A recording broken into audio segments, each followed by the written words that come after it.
अभी अम्मी सुना रही है, जरा जोर से बोलो। हर हर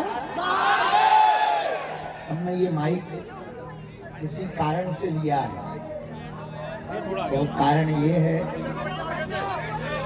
बैठे नहीं,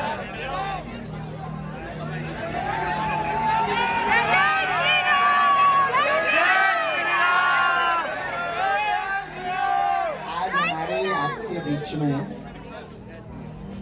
बड़े बड़े दिव्य महात्मा विराजमान हैं मंच पर। जयपुर राजस्थान से चलकर हमारे प्रिय श्री पूज्य श्री बाल मुकुंदाचार्य जी महाराज जी भी हैं, पूज्य महाराज श्री जी भी हैं, यहाँ भी सब दिव्य संत विराजमान हैं। परम पूज्य श्री अर्कोदास जी महाराज जी भी विराजमान हैं।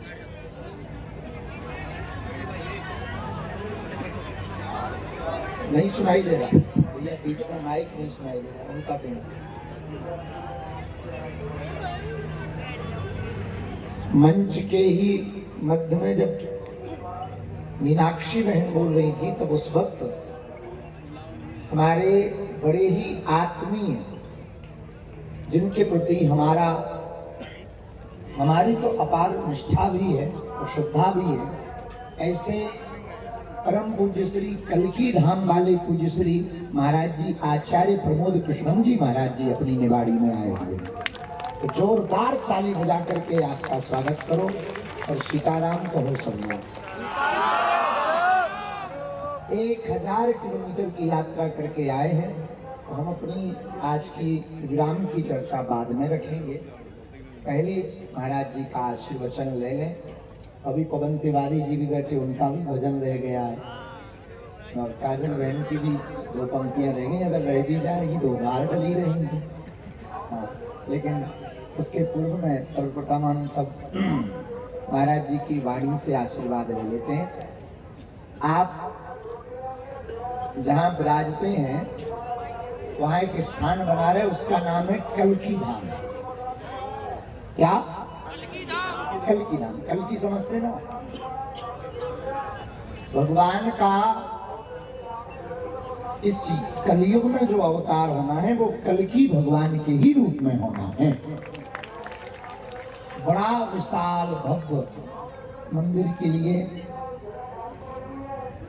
शिलान्यास हो गया है।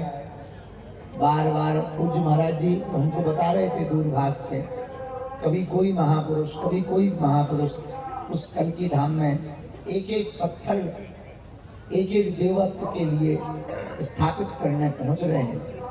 हमने भी महाराज जी को कहा और आज हम पुनः दोहरा दें, इसके पहले महाराज जी हमें डांटें, हम दोहरा दें कि फरवरी के महीने में हम महाराज जी के वहाँ पर जाकर के एक शिला को स्थापित करेंगे। ये तय है। अब जैसे भी बनेगा, जब बनेगा, हम महाराज जी के यहाँ पर जाएंगे। जोरदार ताली बजा करके महाराज जी का स्वागत करें। आचार्य पूज्य श्री आचार्य प्रमोद कृष्ण जी महाराज जी का, हम महाराज जी को कहेंगे कि आप आशीर्वचन हम सबको सुनाएं।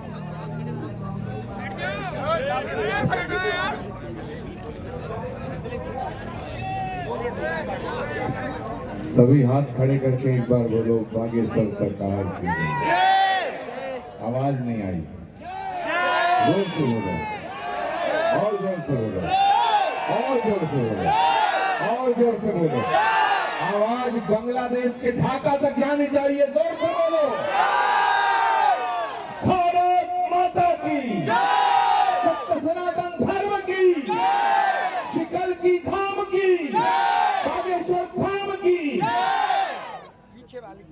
और महाराज श्री के चरणों में पड़े हुए इन छालों की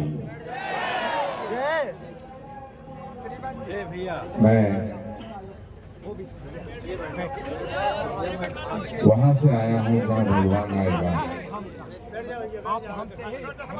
और वहां आया हूँ जहाँ भगवान आ चुका है।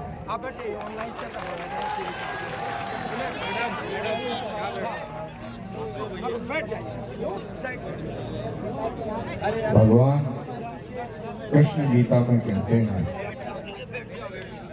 कि जब जब अधर्म बढ़ता है, धर्म घटता है,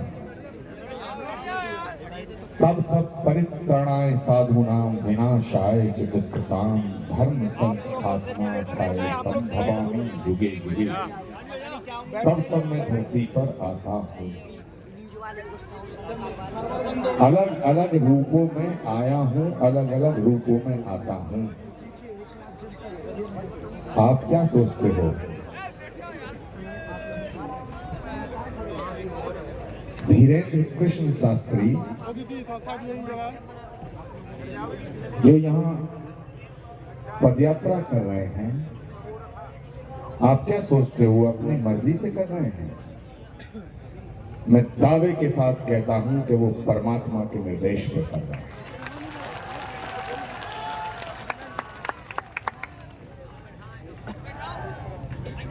पूरी दुनिया का इतिहास साक्षी है। एक युवा सन्यासी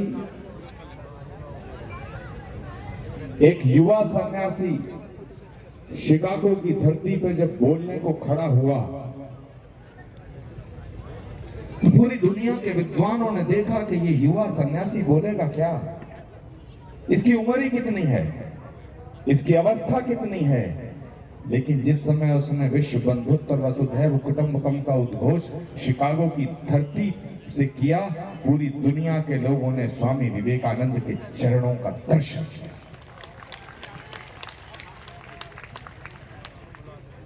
मैं आज इस मंच से कहना चाहता हूं कि उस दौर में भी कुछ अकल के अंधे थे जिन्हें स्वामी विवेकानंद में भगवान का दर्शन नहीं हो रहा था, और कुछ आज भी लोग अकल के अंधे हैं जिनमें धीरेन्द्र शास्त्री में भगवान का दर्शन नहीं कर रहे। और सुनो, भगवान कभी नहीं कहता कि वो भगवान है। तुम्हारी श्रद्धा, तुम्हारी आस्था और सनातन का तो सिद्धांत है, इतिहास साक्षी है। जब तुम्हारी श्रद्धा कमजोर होती है, जब तुम्हारी आस्था कमजोर होती है, तो भगवान सामने होता तुम्हें पत्थर नजर आता है, और जब तुम्हारी आस्था हिमालय की तरह मजबूत होती है तो तुम्हें पत्थर में भी भगवान नजर आता है। इतिहास साक्षी है। पूरी दुनिया के 3 इतिहास, ancient history, medieval history, modern history, तीनों गवाह हैं। राम में शबरी को भगवान नजर आया, जटायु को भगवान नजर आया, ऋषि मुनि महात्माओं को भगवान नजर आया, लेकिन राक्षसों को भगवान नजर नहीं आया। योगीराज भगवान कृष्ण जब दुर्योधन के दरबार में होते हैं तो विदुर को भगवान नजर आता है, भीष्म पितामह को भगवान नजर आता है, लेकिन दुशासन और दुर्योधन को और शकुनी को भगवान नजर नहीं आता है। सवाल आपकी श्रद्धा का है। मैं आपकी श्रद्धा बागेश्वर धाम के प्रति, जो आपकी श्रद्धा है, जो आपकी आस्था है, मैं ईश्वर को साक्षी रख के उसे प्रणाम करता हूं, उसको नमन करता हूं, जहां तक सवाल है अश्वनी उपाध्याय